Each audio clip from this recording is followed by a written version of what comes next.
يا صباح الفل والورد والياسمين عليكم يا حبايب قلبي، عاملين ايه؟ يا رب تكونوا بخير.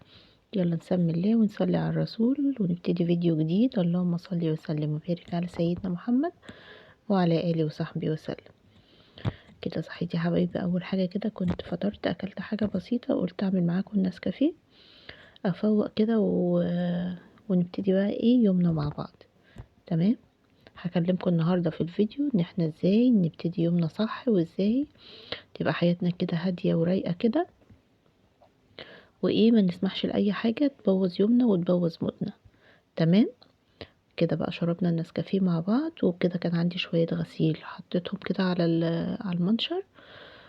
ولقيت الجو كويس، مرضتش احطهم كلهم على المنشر عشان خاطر ايه يعني يبقوا واخدين راحتهم كده وينشفوا بسرعه. وبصوا بوريكم شكل البحر. بصوا بقى كل ما بندخل في الشتاء اكتر لونه بيغمق كده. تمام. فيلا الحمد لله. حبيت بس يعني ابدا معاكم الفيديو كده بالمنظر القمر ده. يلا ندخل بقى على الفيديو بتاعنا كده. هندعك الحمام مع بعض، وهنمسك كده سلكة وندعك الحيطان. حطيت بس شوية صابون كده او اي سائل تنظيف بتحبي تنضفي بيه على شوية مية وخلاص.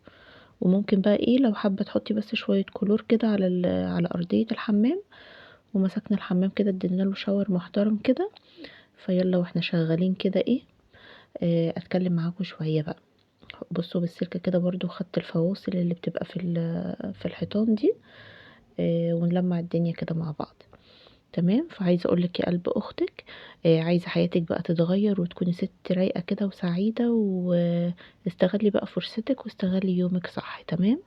متفضليش واقفه بقى ايه عند الموقف اللي حصل بقاله 10 20 سنه كده وتفضلي قاعده هناك. مش عايزه تتحركي. لا خلاص انسي بقى كده. وعايزاكي تتخطي وتستغلي اليوم الجديد اللي ربنا منحهولك. ما تفضليش قاعده في الماضي، يعني كل اللي عدى دوت خلاص انسيه. وابدأي كده ايه، حياتك صح وابدأي يومك صح. تمام. استغلي اليوم اللي ربنا اداهولك دوت.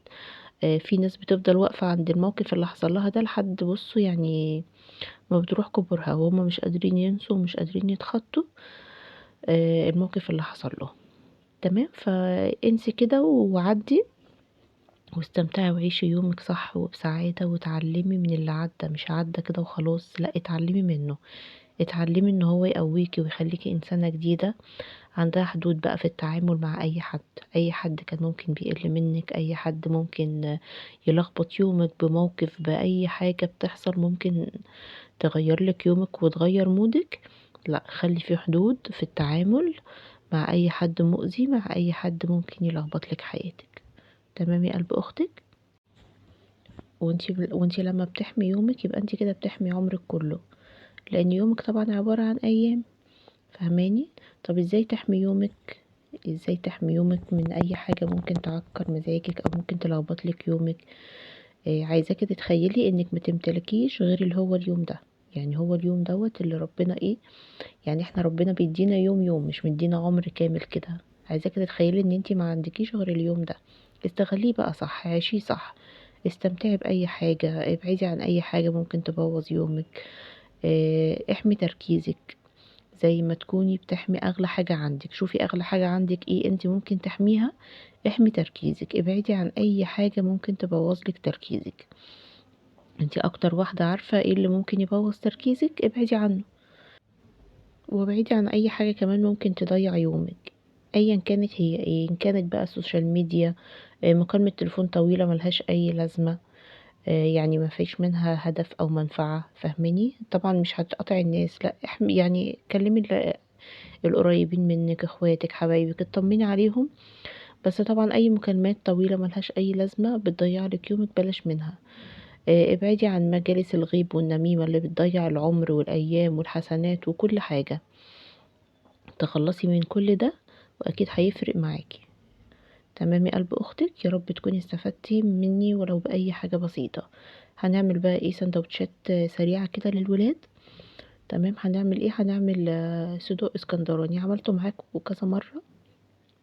انتوا عارفين بحب ازود فيه الخضار عشان طبعا الخضار مفيد، وانا زي ما قلت لكم ولادي ما بياكلوش خضار صحيح كده لوحده، فلازم ادخله لهم في اي وصفة.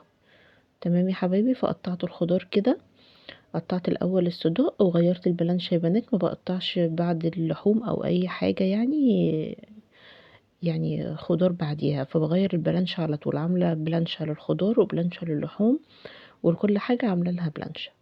تمام. فحطيت الصدق كده والخضار عليه، وحطيت بس ملح وفلفل ورشة قرفة، ولو عايزة تحطي ورقتين لوري تمام بيدوا ريحة حلوة.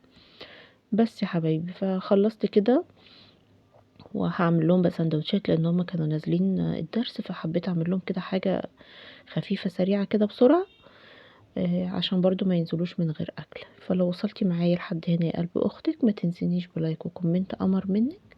بحبكم جدا في الله. باي باي.